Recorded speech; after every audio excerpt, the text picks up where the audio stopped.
Welcome to the NHL 94 podcast, part of the CBP Media Network. This podcast is dedicated to the greatest game ever developed, where I will talk about the development of the game, tournaments and matches, our stories about NHL 94, the people that make up the NHL 94 community, the games won, lost, and the chirps that need to be heard around the world. Welcome, 16-bit hockey fans, to yet another edition of the NHL 94 podcast. Today, I'm with somebody that's been involved in the community for a number of years. In fact, we could throw in the word decades and plural at that, because he's been in this for quite some time. Scribe 99, or in this case, he just Scribe. I don't know how to call you. Scribe 99. What should I call you? You know, either one's cool with me, but Scribe's just fine. Yeah. All right, we'll go with Scribe. You know what? Just curious. Your name, like, what's the history behind Scribe? So it was the name of a company that made rollerblade parts, honestly. And I was into that when I was a teenager with some friends. And so there was this company in Minneapolis that made grind plates and t-shirts and stuff. And I bought some of the stuff. I just liked the sound of it. And then I think when I was first getting online, like with AOL back in the day, you know, picking out your first username, that's what I went with, and it's kind of stuck since then. Are you a rollerblader? Not anymore. I mean, I used to be back in the day, like I said, but I haven't put them on for I don't know how long. And funny thing is, we're just started in this family to start to learn how to rollerblade. I can't skate. I'm Italian, so we don't do the winter stuff. So I finally, put the money down, bought some rollerblades, and I'm starting to learn it. And I'm not very good. It's, I'm late 40s, and somebody learning how to rollerblade for the first time. It's not an easy endeavor to go down, but I'm learning. So it's a lot of fun, though. I have to say, it's a lot of fun. But it's not Scribe brand name, unfortunately. Well, I don't even know if that company exists anymore. Probably not. So all they have left is me at this point. Scribe, yeah. I want to know a little bit about your history, about how it is that you got into 94. Everybody has an interesting story, unique at that. I want to hear yours, because I just want to tell the world what it is. So yeah, the floor is yours. Yeah. So we had an SNES growing up.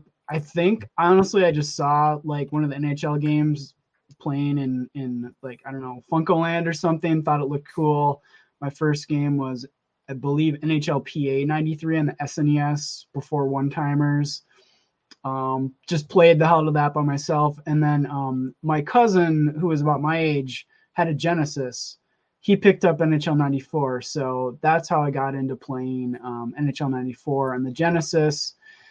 Played a ton of that, loved that game. And then I had my best friend, he picked up the NHL 94 and SNES. So also played a lot of that just on the console, on the TV, and just got addicted to really both versions of the game.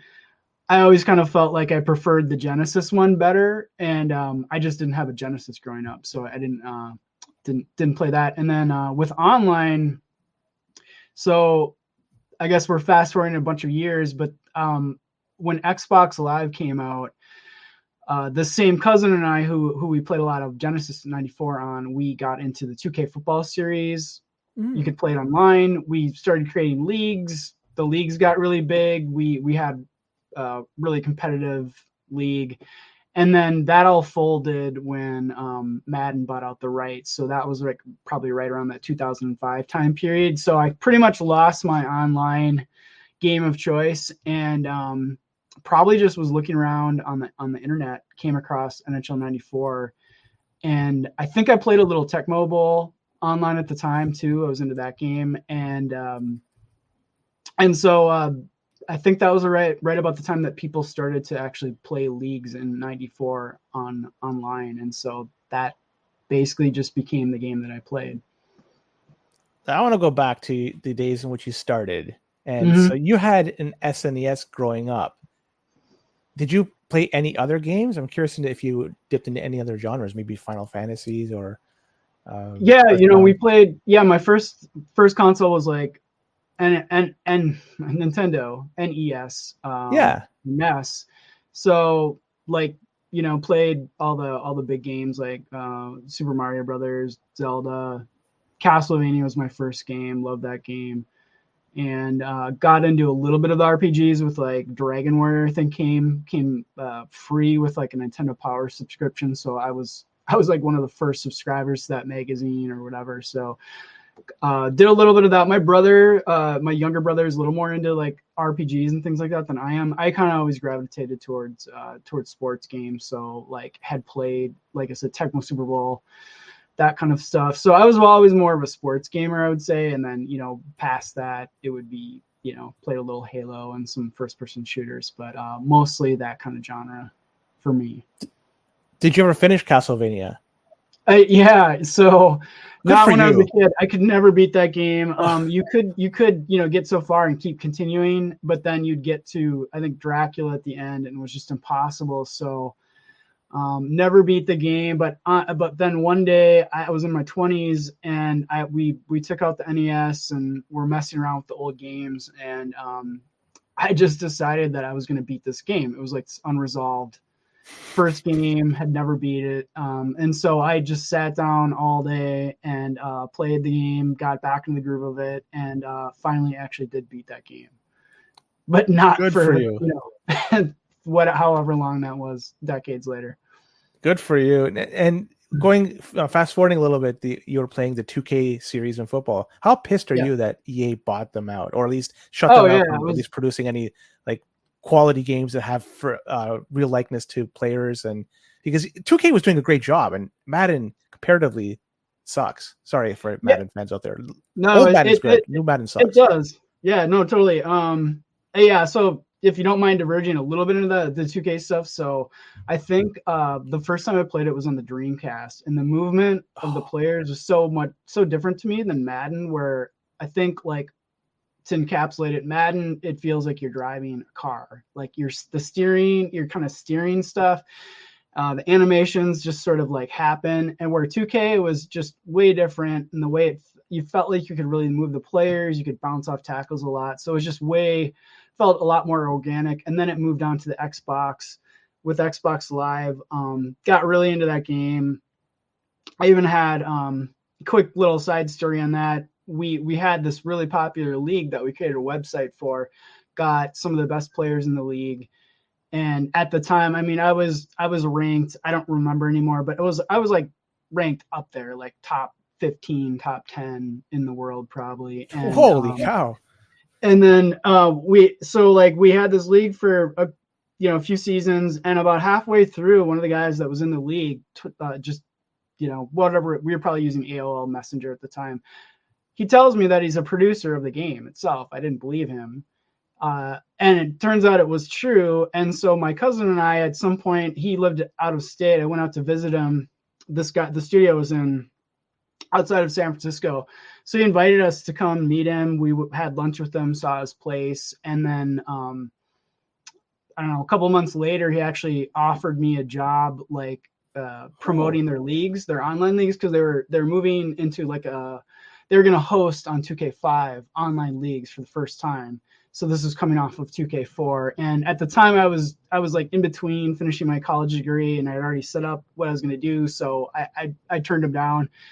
And I always think back on that, like, man, my life could have gone a totally different direction, but maybe it wouldn't have gone anywhere, because not long after that, Madden bought out the rights. And then this guy, he actually went over to EA Studios for a time. I'm not sure I've lost touch with him now, but he moved over there. And then, I mean, that's that. And ever since then, whenever I picked up Madden, it still has that same feel to me that pushed me to 2K in the beginning. So I would love to play football. I love the strategy.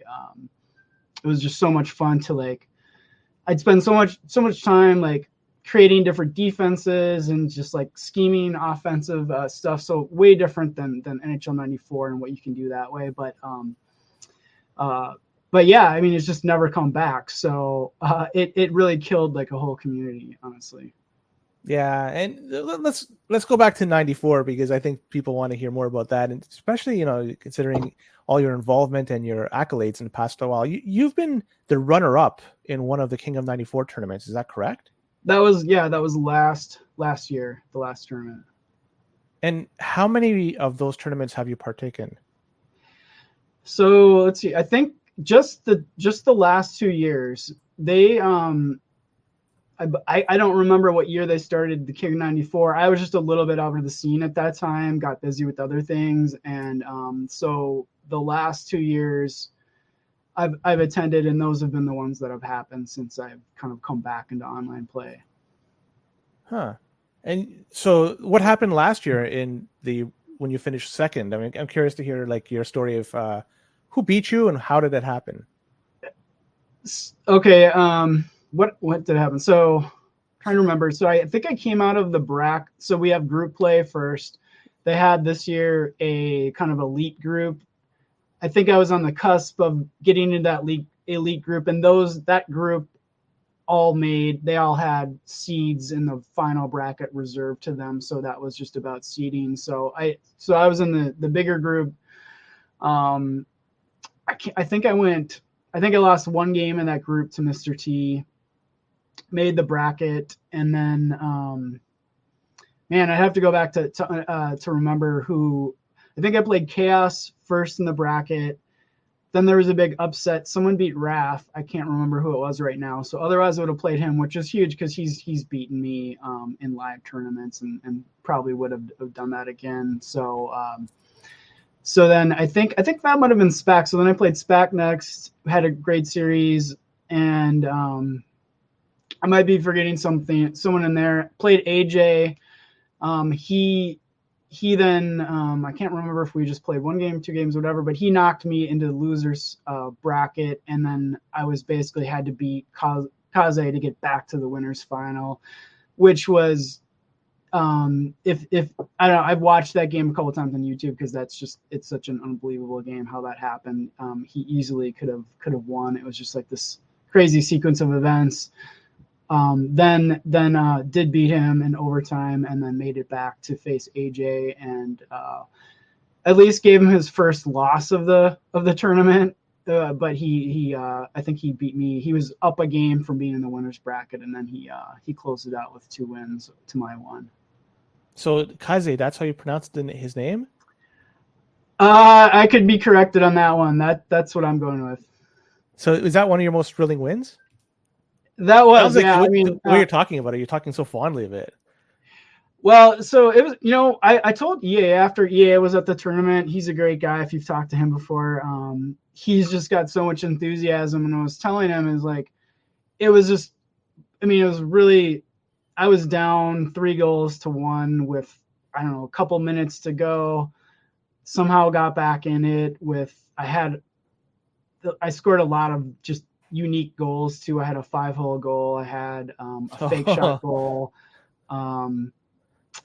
And then the final goal, and then I scored on myself to put him up a goal. So I had tied it up with like a minute left, instantly scored on myself with like a series of like kind of like ricochets, or your own guy just like has momentum, your AI just takes it in your own net. So it was like the ups and downs of that series were incredible. And then there was a really neat save in there too.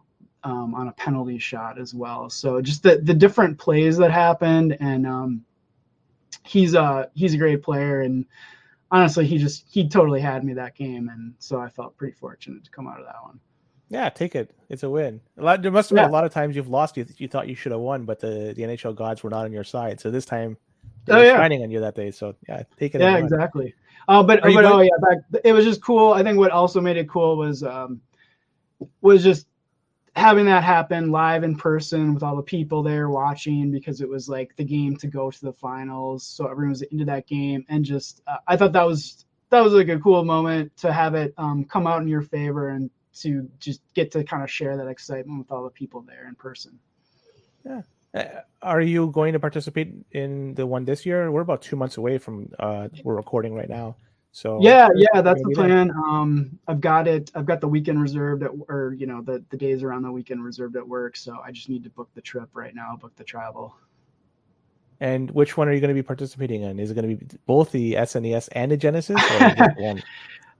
I hadn't thought about that, but I probably should give it a go at both this year, because why not? I'm already up there, but for sure Genesis, for sure. How confident are you on the Genesis side that you'll actually have a good showing? You know, I'm confident, but there's a lot of good players. The year before, I ran into well, it was King Raph. So I was in the bracket 2 years ago. Played King Raph, best of three. He beat me 2-1, so which is not, I mean, that's almost to be expected because he's basically like top one or top two players. And then I got a bad draw in the losers bracket, and so the first person I had to play was KG Man in a elimination game, and so he's won past tournaments. So it was just by circumstance, I pretty much got knocked out by two champions, and if that happens again, I won't really. I'll be disappointed, but it's what can you do? And in this SNES side, if you do throw your hat in the ring, you have any idea if you're going to do it halfway decent? Is like what's your expectations? I would hope that I would at least make the bracket, but I don't really have any delusions of grandeur that I'll go all the way or anything in that. It's just such a different game, and it's been so long since I've been into like the mechanics and the feel of it. It's yeah. I mean, people could probably explain that who play it more often better than I could. Who play both games better, but yeah. Do you play that one at all? The SNES version? I'm trying a lot. I mean, every time I go, I'm available. I go on Discord and I throw my name out there for an exhibition game. But and even say Genesis or SNES, nobody's bitten on the SNES. So it's always been a Genesis, and it's too bad because I want to get better at SNES, but nobody's there to help facilitate. Okay. Yeah, I would think that would change maybe at some point because I believe like it is pretty popular in Canada. Like I think the majority of the players might be from Canada that play really competitively in that. So yeah. So maybe both of us need to give that a shot. And I'm just outside Toronto, so I'm Canadian, and I never played the SNES 94 until very recently. I'll say this year. It's the first time I played. Okay. I've seen a 93 an SNES, and it left a sour taste in my mouth. But the 94 I've never played until this year. So it's a very different game. So I'm coming from scratch. Like it's like learning to rollerblade for me. But at least I have some backup that I could go on. At least I played the Genesis version, so I understand the mechanics or some of the mechanics. Just it's different though. I just want somebody to play me. That's all. No, it's like it has different features too. Like there's some cool things you can do. Like you can aim one-timers. The one-timers. Yeah. You can with the left and right triggers pick your defenseman. Auto goalie. Like you could pick the goalie. Yeah, and the slap shots are different. They're not as powerful in SNES. I think the main thing for me is like the way that the game runs on SNES at like 30 frames a second, where Genesis is 60 frames a second. And that gives it, to me, a lot more smoothness and feel and subtlety to the Genesis, which is hard for me to go back and forth between at this point. Can you notice that? I do think SNES is a good game. And you're able to see that just with the naked eye. You could see the smoothness of a 60 frame versus 30. I think you can see it a little bit, but it's honestly more of a feel thing. Like I don't know if you've ever heard like if you ever get into stuff about how fast different controllers react and like what the human brain can detect. You'll see things like that. While the human eye can only detect 100 milliseconds, and so like you want it's all in your head if it's just. But so I think that's probably true. But I think that you can feel things, and I think and that's what I mean. Like the feel is different between the two based on that frame rate, even though you might not be able to see it as significantly as the difference in feel. And just curious, you ever play say the PC version or the Sega CD? I probably played that like once or twice, honestly. But I've heard that the CD version has a little more. Like it stutters a little more than the Genesis, maybe because they're loading these big audio clips or the way CD works or something. So I would be interested in it otherwise because it seems like why wouldn't you want to play an upgraded version, in the Sega CD? But I've heard it doesn't actually turn out that way. And then I believe I played the PC version. I'm interested in it because I think there's a season mode on that, and it is supposed to be very similar to like the Genesis feel. And there's 4 lines, I believe, that you could roll out rather than 3. So there's a lot more features included in that. And people that played it, they swear by it more than the console. And I can understand, you have when the programmers made it, you had more, there's more under the hood under a computer than say the console. Because those consoles, like, let's be honest, the Genesis was made in the late 80s, Oh yeah. and SNES came out just a little bit after that. So it's, I mean, it's amazing. No, it's an amazing feat what they are able to cram in a console. In the cart or whatever, like with that limited of space, all the things they're able to do is pretty crazy. You ever play 95? And if so, what were your thoughts on it? I did, yeah, not very often. I mean, it's kind of like it. Yeah, you've probably heard other people talk about this, but it's just they changed so much about the feel. I think that is the, kind of going back to like that 2K football versus Madden sort of feel. It's just like, it's just so different and not in a good way to me. So I haven't really given it a whole lot of shot. It's almost like the animations are kind of like not as fluid or there's not as much depth to it somehow. I think it's a faster game, but I know it's popular with people, so I'm not disparaging it. It's just not my taste. That's fair. I'm curious, are you better live or in person? Sorry, live or online? Live or online. It's a good one. Probably live, I think a little bit. Online can be unpredictable because it's a little, it's dependent on the connection between the two people, and there's a little bit of irregularity there. And sometimes it's like you feel like you have a perfect connection, you can do anything. Other times not so much. So I don't think it's a huge difference. I think I've like won a classic online league. I've made it pretty far in other online leagues. Generally I'm in the playoffs every year. So I think it's pretty close to my ability online, in person. But like in person, I think the one thing I would say about going back and forth between the two is like, I always notice, to me, it always takes me like about a day to warm up to it feels a little different to me on the console. I can feel it.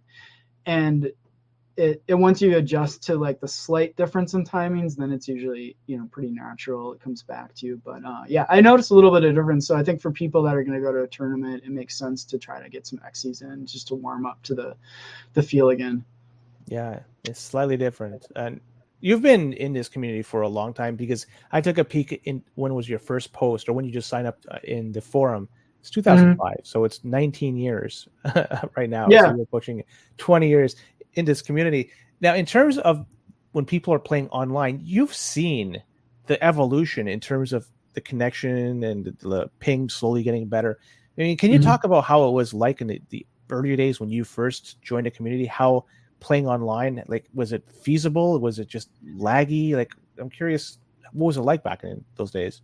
I think it was playable, I would say. So we used a different emulator called Gens, and right at about that time, there's a way to connect directly to someone versus going through a server. So if you went through a server, it was always usually a little more delayed or lag feeling, and so I think it wasn't too bad, but there were points where it's like the gameplay would stop, or certain games where it was just unbearably like everything feels delayed. It's like you can't even do the moves you're used to. And so it was very hard to practice like offline and figure out how you wanted to score, because it just felt like so much more delayed online.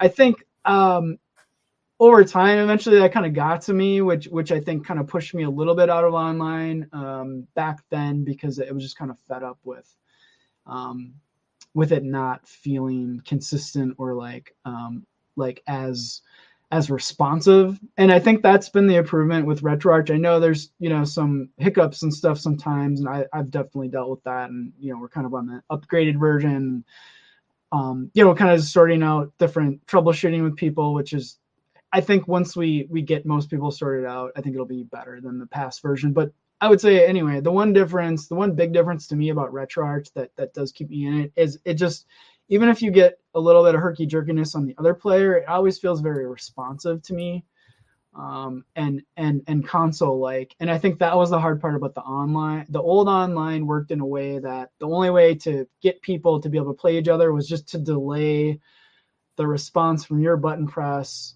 until you had the other player's button press from the other side of the country, and then you could put them together and move the game forward. And so to do that, you that's how it worked back then. They just built in, a few frames of delay to allow that to happen, and it just it really over time graded on me basically. But Yeah. but I would say it was playable. I mean, the results are all solid from back then. People who were good back then have skills and all that stuff. But just I think it's better now. But remember, that was at a time too where still people, not sure how many, but dial-up was still kind of a thing. Broadband internet was kind of, I'll say, its infancy. So I'm assuming all that time you've been using broadband internet. You haven't been using dial-up, or? I believe so. Yeah, I think I've always had cable internet since I don't know what everyone else was on. That's a good point actually. But some of the funny things about what I think of now from back then is like, I remember like just doing like XCs with like AJ when he was like, I don't really remember being on the scene too much before him, but I remember it was like he was new and we were XCing and stuff, and just really good, but even that much better now. Or like guys like Ice Storm, some of the old school, like sort of being around at like XC with him for his first few times, and so it's kind of cool to think back at some of those early games with like basically people who are like legends now. Don't you kind of wish you had recorded those? And yeah, totally. Yeah. It would have been cool. I don't know if I knew how to. I guess I didn't know how to do that back then. You probably could have. Oh, you just have a video camera pointed at the screen, and totally. I'm curious. Yeah. Are you a CRT guy, or are you just swear by that or not? Now I am. I'm trying to. So I think when I came back, I don't know. It's probably been 4 years or so now. I went to a Minneapolis tournament that happened to be around. I saw it. I was like, okay, I want to go back and play in that. And AJ eliminated me at that tournament. It seems like for whatever reason, I always go to tournaments to get eliminated by AJ. But so he eliminated me, but that kind of got my, that kind of got me back into it, and then got on RetroArch. And so getting on RetroArch and trying to figure out like how things worked. And anyway, that just led to me getting more interested in like controllers and CRTs and stuff. So I have picked up like 3 CRTs now. And right now I'm playing on a monitor mostly, but I have set that all up so I can play RetroArch on the CRT, which it's not too hard. It's just a bunch of steps to follow and a lot of following instructions to get it right. So yeah. So and I on the topic of CRTs, like I'm definitely a huge fan of using them at tournaments, because I do think that you lose a little something on the monitors. Again, like I'm pretty sensitive. I don't think everyone's like this. I'm pretty sensitive to responsiveness. Like I feel like I can feel a difference. And so I do like the idea of just sticking with the CRTs as long as we're able to for live tournaments. I think there's going to be a possibility to use it for some time. Does the Smods have a huge collection of them? He's been hoarding them for some time. Yeah, man. I think I was with him and some other people after the last tournament, and there was definitely a whole operation to load up the CRTs into his vehicle. So definitely huge thanks to him for doing that for everyone. Now, RetroArch 1.17 is now in vogue. That's the one that we're recommended to use, and you've been involved with the testing of that. Am I correct?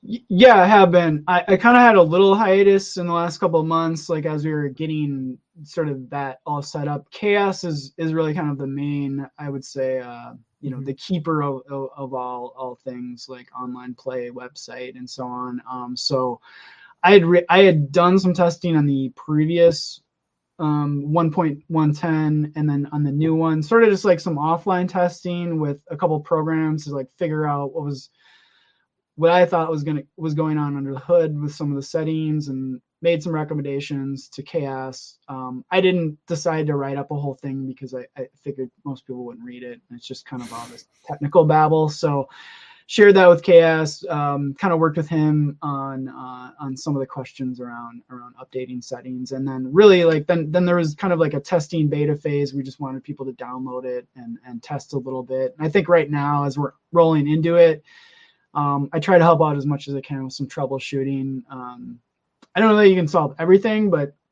sometimes it's something very simple. And so I think between myself, Chaos, and there's some other people, like I think Blizzard is pretty helpful with people, and Dan as well. I think we'll be able to get most people sorted out.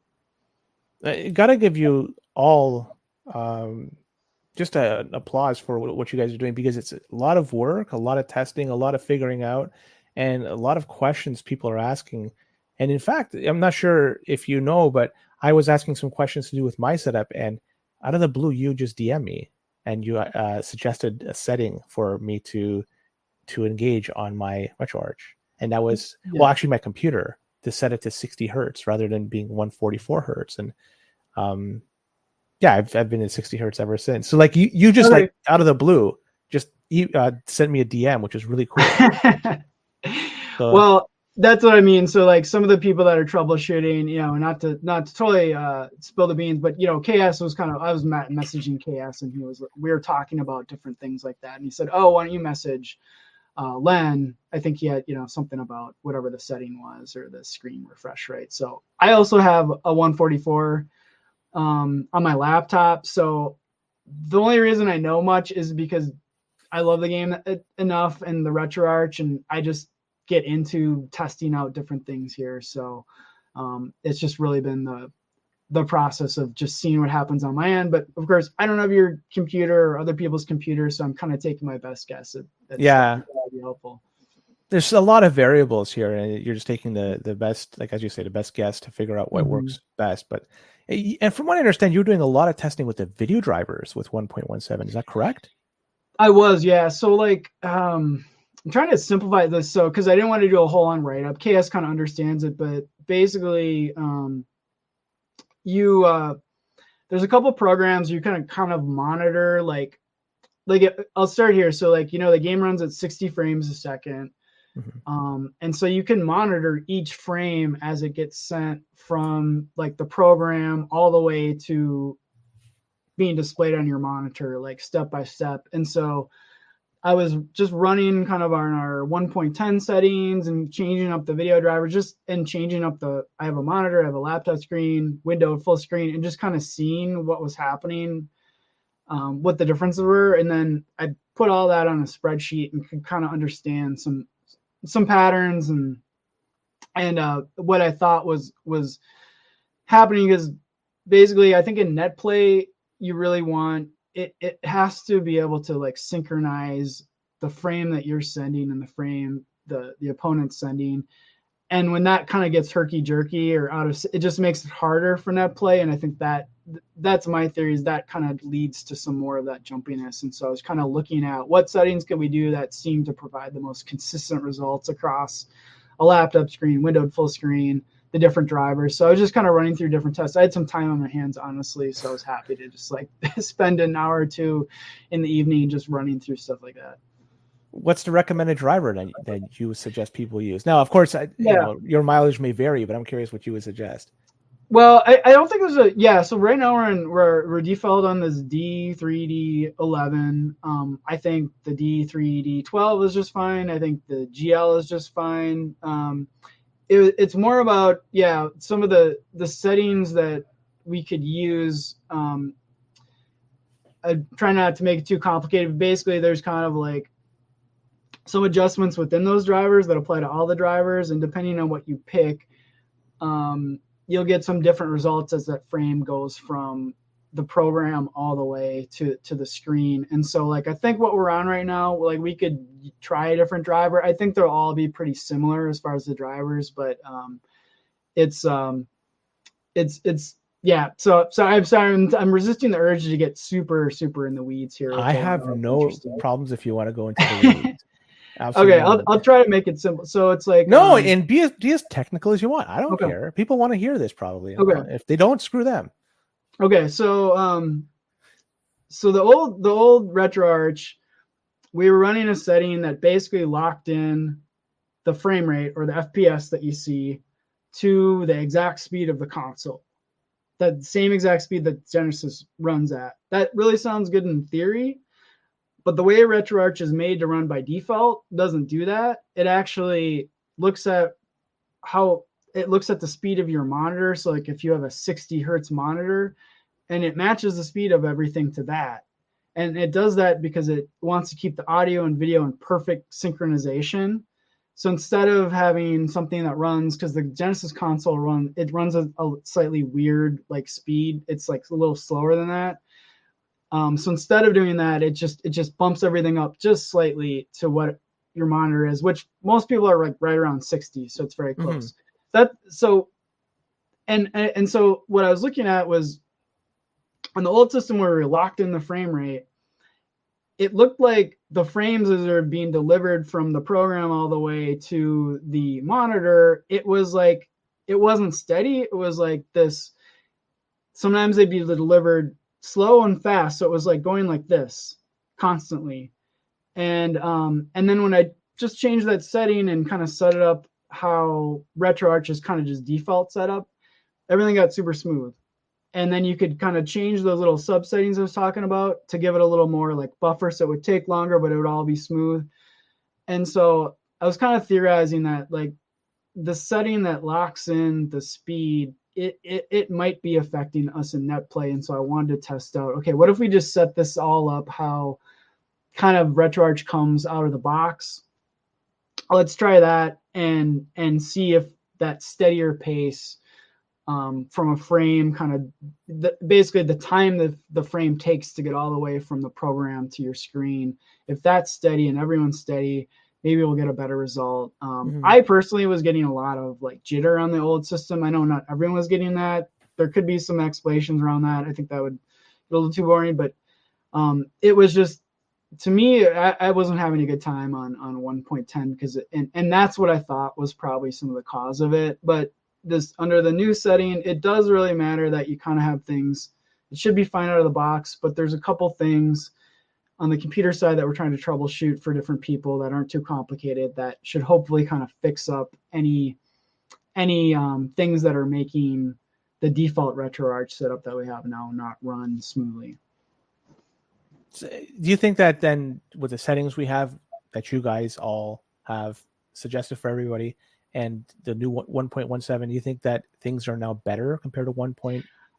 Well, I'm still getting messages from people that are having problems. So I don't, I hope that's the case. It's been great for me so far. Mm-hmm. I've had way fewer problems with jitter where it's like the player you're playing is kind of just like bouncing around the screen, that kind of thing. I know some people are still seeing that. So I'm just trying to figure out as I talk to people that are experiencing that, like what that could be. And it might be simple things like on Windows, you want to make sure that you're running in performance mode, because at default you pick up a laptop, it's going to be in like eco mode or balance mode to like save on the battery and stuff like that. So there's little tweaks like that I think have been improving things. Like today I was talking to someone and I said, send me the pictures of they have a graphics card.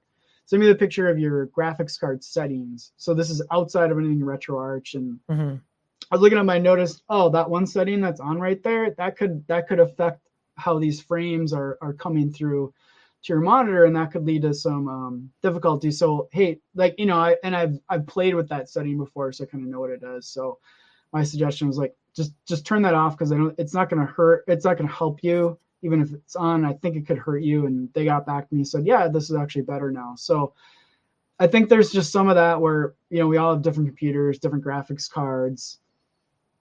There's even more variables than just RetroArch. Yeah, and we all have to take into consideration the console, like I mentioned earlier part of the show, was released in the late 80s. So it was developed, I guess, in the late 80s, maybe in the mid 80s at that. And the game NHL 94 came out in 1993. So we're talking a game that is 21 years old on a console that's 25 years old or more. And we're playing it online. So there's going to be some hiccups along the way. Nothing's going to be absolutely perfect.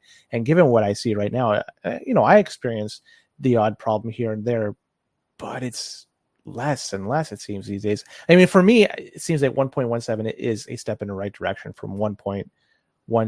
Are you able, do you have the knowledge and could you talk confidently? What's the difference between 1.17 and 1.10? Or is that a little bit? Yeah. Like, okay. So each time they post a new RetroArch, they do have this thing on their website. It's like called a change log. So you can just go through and it's, most of it doesn't affect us at all. It's just adding little things that we don't even use, and new languages, for example, just things that don't matter. So hey, I want to put it in a Hungarian version or something. I want to have yeah, something, right? Or yeah, I want it on North Korean or something. I want to have well, we're gonna have something, to upgrade again, so you'll have to ask Chaos if he'll allow us to upgrade with that.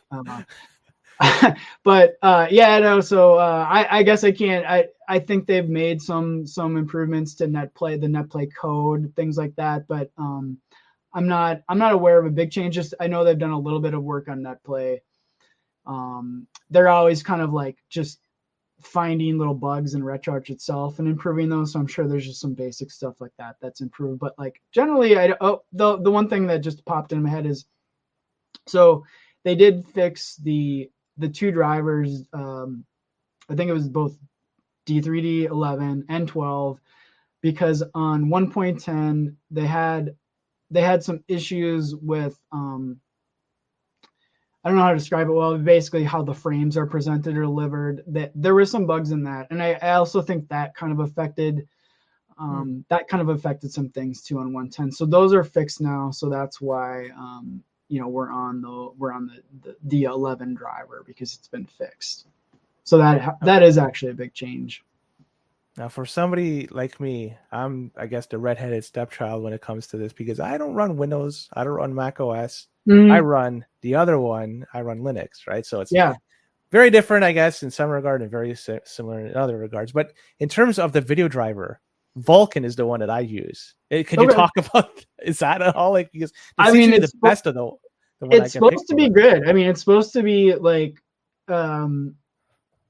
it's supposed to be on par with the other driver you hear about is GL or GL Core is the new name for it. And you hear about something called HardSync and And so HardSync is like, basically it should be telling your, graphics card, basically like, hey, don't buffer a bunch of frames behind, that aren't displayed yet.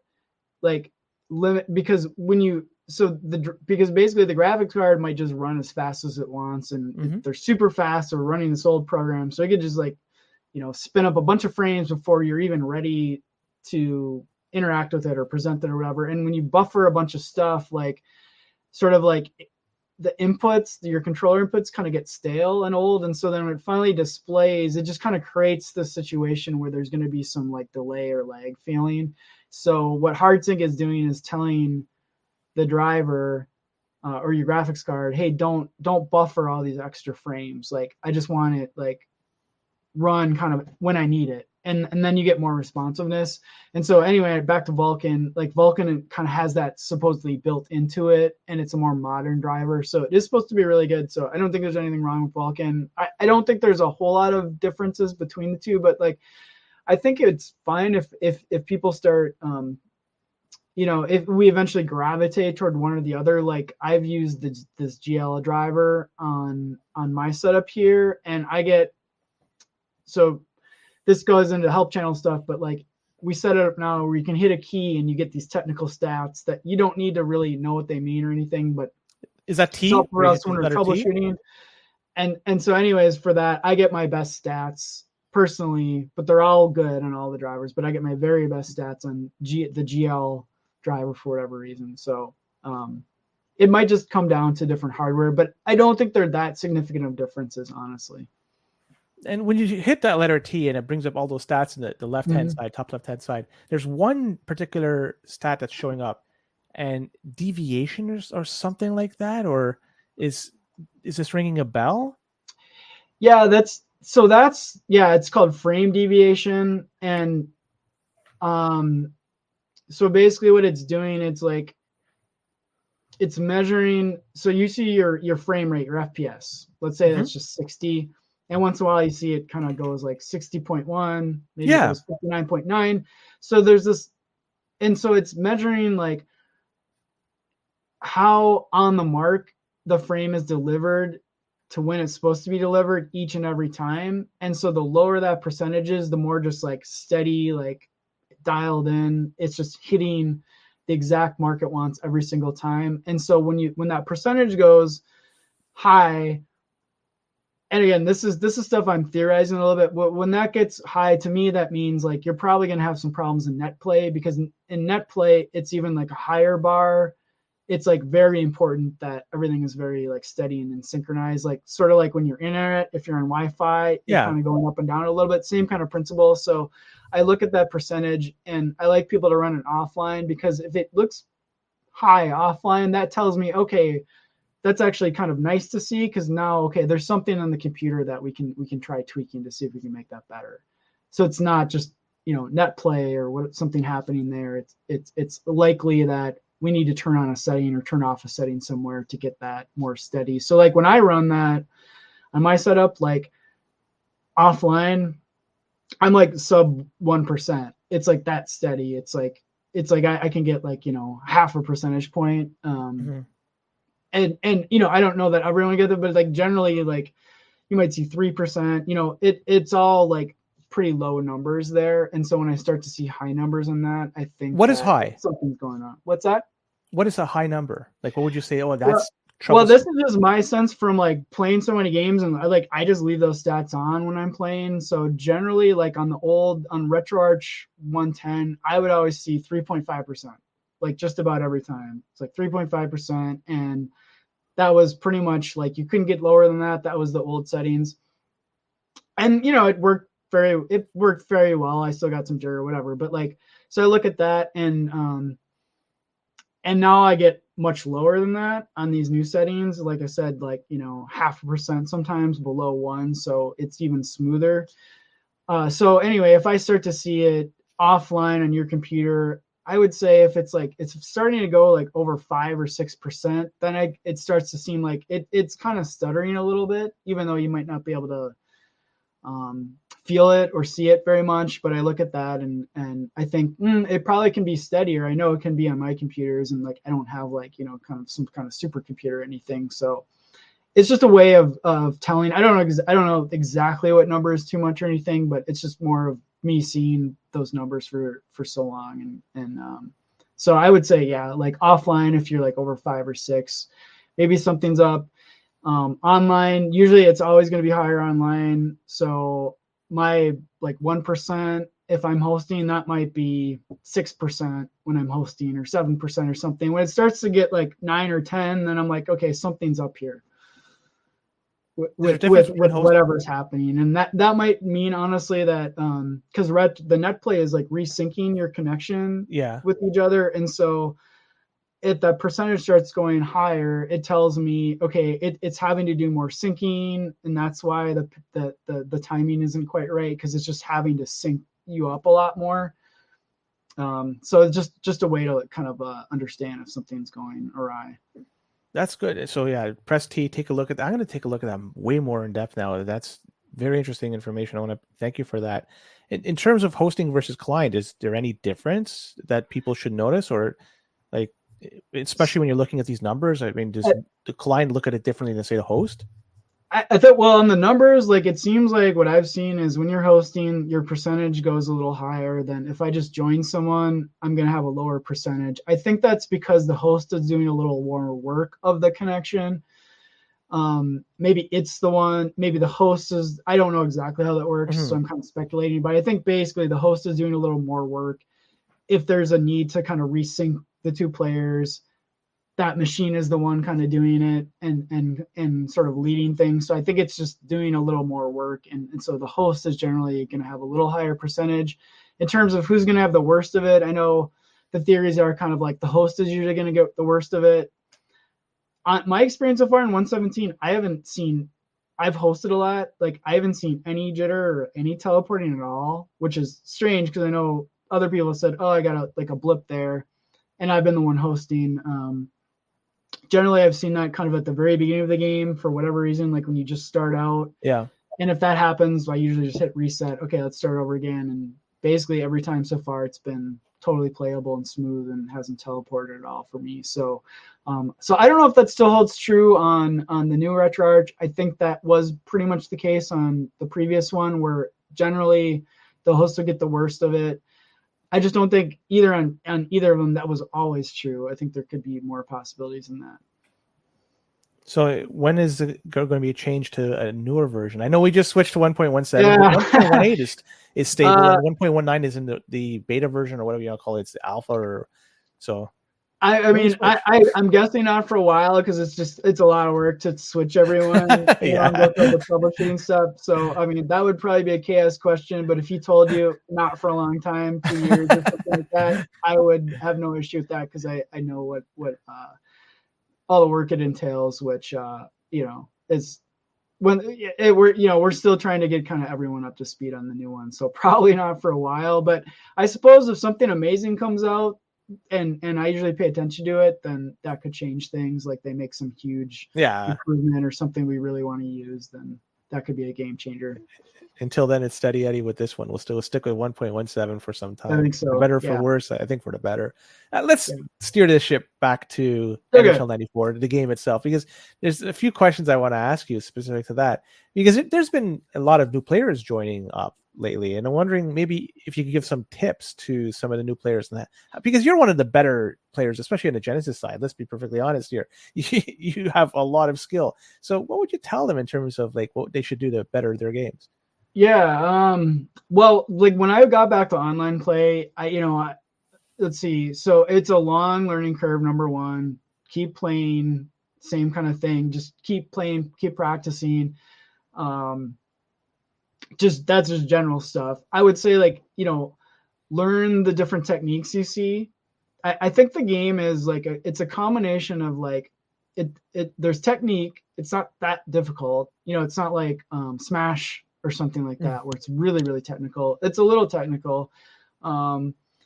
It's you kind of have to break some of your bad habits. I would say my bad habits from just playing console or with like I would just it was all like run and gun stuff, which does work for some people. It doesn't work for me as well online, so I think I've slowed my pace down a lot. So and like as you learn techniques, like pass shots would be an example of that. I would suggest like I do like practicing them offline just to get the actual technique down. Oh, And you play the then computer? I play the computer a lot. And when I'm just working on something, I mean, that was kind of what I did a lot in 2K. That helped me too. I mean, that was different because you're setting up schemes and plays and stuff. It's a little different. Mm-hmm. But I played a lot just for the technique, I think. And but I would say like anytime you're trying to add something to your game, let's say, I'm kind of rambling here, but like one tip would be Ramble EA, away. work on EA specials. Like I think that's a huge thing. Like everyone who wants to get better should start working on those. I'm not that great at them, but I definitely need to use them and try to use them more. And it could be a really good if you're having a hard time scoring and you need to switch some stuff up. Like that's something always at the top of my list. Okay, I need to just like do some more EAs here, try to get some chances going. But anyway, I've noticed like if you're trying to work on something like that and you might practice computer and kind of get the feel of like how to do it and stuff like that, start just getting a feel for it. Like I always found if you're trying to work something new into your game, you're gonna be worse a little bit for a little while. So it's like because you're gonna overuse it, you're gonna not do it like correctly all the time. You're just gonna want to keep doing that move. You're gonna want to keep scoring with that pass shot that so you're gonna get it worse for a little bit, and then it's like a matter of like integrating it into the rest of your game at a nice balance, I would say. So like I can pass shot, I can EA, I can do some other stuff, but anytime I try to add something new, it's gonna take me back a little bit. So just expect that, and then just another thing is like that it's easy to do as a newer player is just trying to look for your move. Like I used to do that a lot. Like, okay, I can do this one cool floater goal, like a forehand floater goal. Yeah. So like anytime I'm on the ice, I'm trying to look for that opportunity. And I don't think it's like you have to react to the opportunity and just sort of instinctively take what's there. So, the EA is there, I'm gonna go for that. Like you don't necessarily look for your move, I would say. You just have to play enough where you have that in your arsenal, and when it's there, it's there. And I think another thing is I haven't talked about defense, but that's huge. But anyway, on the offensive side, it's really I think the pace that you play with and the passes you make and knowing when to control your speed. like not charging headlong the goal, but it's even more than that. It's like the subtle changes you can like you can kind of take small bursts at a player and set up whether it's an AI or whether it's a human. Like you're always setting them up for something else, and you're saving a little speed. So it's like changing your speed, changing your pace, changing where you're passing it, like not being predictable. So like Plavex is an example. Like when he's come back to the online scene recently, like when I play him, it's like I instantly notice like this dude has like amazing control of the pace of his players. When he gets the puck, he's so elusive because he's using these like short, at least what I was, he's using these short little speed bursts and stopping and just changing the pace up enough where it makes it really hard to like time him up and hit him. And so I think developing those like that subtleties to your game as a new player, it'll come with time, but just sort of thinking in those terms and like looking for the moments where you're doing that and what worked. And then it's just this, like, it's, to me, it's like, I've still like 2K football is like, you can plan so much ahead and you can plan all these strategies. You can plan the plays you want to use. You can practice the plays like NHL 94. It still is interesting to me that like, I don't always know what I'm doing with the puck or why I'm doing something. Like it's so much reaction in the moment. And so sometimes when people talk strategies or switching things up, like I still don't even know what they mean because it's just such a reaction game. So anyway, that's just sort of long-winded. Like there's a lot of different things, makes the game really fun. And yeah, but just sort of understanding, the pace that you're playing at and not going too fast, not charging into action and setting people up and then making the extra pass. I think all of those things like are just kind of there at all times that will help people improve to then be in positions to use the technique that they know how to score with. And if you're on Genesis, understand the weight bug. That is, and the weight bug, yeah. There's huge. So many things. Yeah, that is huge. Because you're wondering why the heck isn't Messier knocking people over because he should be, because Moose totally. Yeah, it just didn't make sense. I guess then, could you, like, of the attributes the players have, can you identify which are the most important and then go down to the least important attribute, that at least what you believe them to be? I think weight is like huge. I don't necessarily have a ranking, but let's just say like weight, stick handling is really important. Mm-hmm. I almost put agility over speed, really. If you could take a player like Bondra with higher speed than agility, he doesn't have elite, stick handling or anything else. He's okay on that, but I would much prefer a guy that has more agility and more stick handling than a guy that just has like a 6 speed. So I would put those, I guess, a little bit above speed. I think it's important to know that, like, as you play more, you know the weights of the players. I basically, through the draft league, I kind of understand generally what range a weight a guy is, and that's gonna like affect. Can you skate into this guy? Are you gonna bounce off him? Do you have to CB check him? But yeah, so anyway, the reason I say stick handles is I think I had a team that I drafted in the Chaos Draft League where I had like a guy who was like a accurate shooter. I think it was like Mike Ritchie, I believe. So he was going to be one of my wings. I was excited about him. And then in the end, I couldn't really play him because of his 3 stick just annoyed me to no end because it made him lose the puck more. Like I couldn't carry with him very well. I, dropped passes.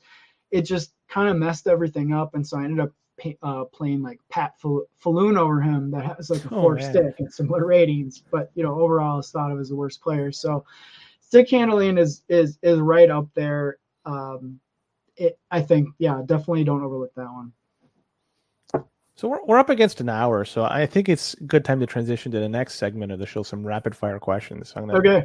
All right. Let's do this. So what do you prefer, 6-button or 3-button controller? Oh man, 6-button I do prefer, but I really want to get good with 3-button.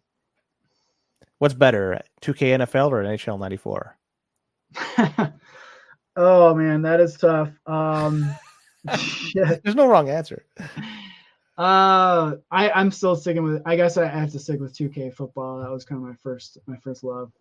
Okay, thank you very much. It's been a great show, and no, Yeah. All right, I'll see myself out. Favorite league to play in? The Chaos Draft League. Jeremy Roenick, is he the best or somebody else the best in the Genesis version? He's the best. What do you prefer, 2v2 or the regular 5 plus a goalie versus 5 plus a goalie? 5. I mean, yeah, 5v5 is where it's at, but love 2v2 too. Do you have a preferred partner? Corbett is actually we did a couple of years ago. We did a 2v2 tournament up there and got within a goal of winning it all. And who would be the two that you would hate to play against in 2v2? Yeah, Raph and whoever is Raph's partner, man. Raph is insane at that game. So probably, I mean, if you put him with AJ, that would be hell. So we'll say those two. In the Genesis version of 94, do the Washington Capitals suck? They do, yeah, they do. Thank you. I'm trying to get better with them. I have moments where I like them again, but yeah. They just suck. Yeah. they plain suck. Yeah. All right, what's better, 94? Sorry, NHL 95 or NHL PA 93? PA 93. Winnipeg or Dallas? Who are you picking? Winnipeg. Cheapest move in NHL 94? The cheapest move, that would be running out the freaking clock. Running out the clock, not when you have it and you're just running out the last 8 seconds and you're moving the puck up, but just like literally, like in your zone type, just running out the clock. Because, and sorry, this is long-winded, but it's like this is like a 5-minute periods. Yeah. And the clock goes faster than a real 5 minutes. And we're simulating, I know we're not really simulating a 20-minute period, but it's like, come on, like that's like that 30 seconds that you're killing. That's like, what is that worth in real NHL time? That's like 9 minutes or something. So, yeah. What's the craziest thing you saw in 94? The craziest thing, man. I gotta get back to this one because it's just not coming to me right now. But I've seen some crazy stuff. Ever see somebody rage quit in person? Not in person. I'm still thinking about your last question because I've just seen so many things. But I think, man, the crazy thing to me is like this isn't like when someone hits the puck. Have you ever seen it where it shoots into outer space? Basically, I don't know if you've seen one of these. Like you can hit it off the net and the thing just takes off like a UFO. No, I've seen it actually fly out and fly back into the ice before. The gods didn't want it. They sent it back. Yeah. It's just like I can't believe like there's still stuff like that in this game. All right, I guess the last of these quick questions: what would you rather play, a hot Scott Mellanby or a cold Randy Wood? If I'm picking and they're going to be on my team, yeah, you have to pick, and you have to start them as your center. I'm picking the hot Scott. For sure. Seriously, Randy Wood, I didn't appreciate how horrible he was until I had him like a few months ago on a stock league season where we play with the worst guys intentionally. I had him on a roster and it was unbelievable how bad he was. See, growing up, we used to always play him because we love the speed. Yeah, I was like, throw him in there. I thought I would. I was like, oh yeah, I'll play him. Like I remember that I did the same thing, and then now I came back to him and it's like, oh my god, he's like just horrible. Yes, he is. In the game, he's pretty bad. All right, I guess one last question before we kind of wrap things up. If you could change one thing in the game to make it better, what would you change? One thing, I mean, I would have loved to have a season mode. That's basically what we're doing online with leagues, I think. But that was always the thing that was in my mind of like, God, what a great game it would have been back in the day if we had a season mode with stats and everything like that. So, but beyond that, it'd be, KS was looking at stuff. I mean, if we could ever get fighting in, I don't know if we'd like go to town on that in online play because it make things longer, but that would be like a legendary achievement. I mean, that would probably be the most impressive hack ever. So fighting could be added. We got to set up a GoFundMe for that. So somebody or some people could take time off work, be it months, years, whatever it may be. And we could just funnel money towards those people so they could just work on it, get fighting in a game. And then the way it should have been before it was ripped out, thanks to the NHL and their intervention. Thanks, NHL. You certainly are a great part of the game. Yeah. Hey, if you want to start that, you've got my contribution already. I'll definitely throw down on something like that. Any final words before we sign off? Oh, hey man, just thanks for having me on. It's fun to talk about the game. Hopefully I didn't bore people too much with the technical RetroArch explanations. And I think people want to hear about that, to be honest. Okay. At least I do. My inbox will be lit up when I turn on Discord again. But no, that's fine too. So keep those coming. If I don't respond to anyone on troubleshooting, I will eventually respond. But no, I'm looking forward to King again. I think it's awesome that we're still doing all this, that people love playing this game, that we're getting together. Like, I always have a ton of fun meeting people in person. I would encourage anyone who hasn't been to a live tournament just to do it. I brought a buddy who hadn't been to one to the last Minneapolis tournament that came out. We got a hotel room out there. We were, even after XCs with people, we were up like just in our hotel room playing that game, and still like we're kids until 2 a.m. So it's cool to like make the connections. So getting to meet people like yourself on video or in person, like met Mr. Teen Person, great guy. That's the other thing that we haven't really talked about that I think is so cool is just the get-togethers that we have. And I've joked with Corbett that, like these controllers, these M30 controllers, I thought they were going out of, it's like a 6-button Genesis controller look, and it's really good. You can use this on the console, but I mostly use it on the computer. I thought they were going out of a production, so I bought like as many of them as I could find, because I've joked with Corbett, like I need these, I need to future-proof these, so like when I'm 80 and retired in the retirement home, I want to be playing you online. So I think he has a few now, so we'll see if they last that long or we last that long. But yeah, I mean, it's just incredible. Just hope to keep doing it. Hope people keep playing. I think there's going to be a lot of interest for at least the foreseeable future. So no worries, and hopefully those things don't go out of production. You could keep buying them for the next bunch of years or decades. Yeah. So yeah, man. Well, Scribe or Scribe 99, depending on how you want to be called. I appreciate you coming on. It's been a pleasure. So with that, keep your controllers plugged in and your stick on the ice.